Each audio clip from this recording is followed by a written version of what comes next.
আসসালামু আলাইকুম।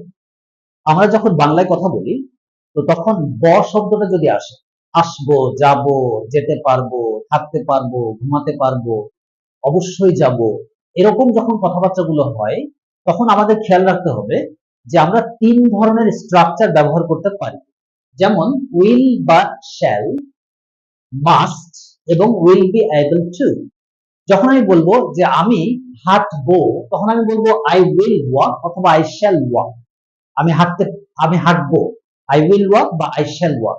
কিন্তু যখন আমি বলবো মাস্ট দিয়ে আমি অবশ্যই হাঁটবো, তখন আমাকে বলতে হবে I must walk, I must walk.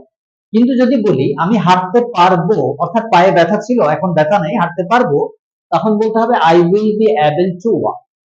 তার মানে যখন আমরা দেখছি তখন সেন্টেন্সের স্টাইল খেয়াল করব। যদি সিম্পল থাকে হাঁটবো যাবো, তখন উইল। যদি হাঁটতে পারবো বলে তাহলে উইল বি এবল টু। আর যদি বলে অবশ্যই হাঁটবো তখন বলতে হবে মাস্ট।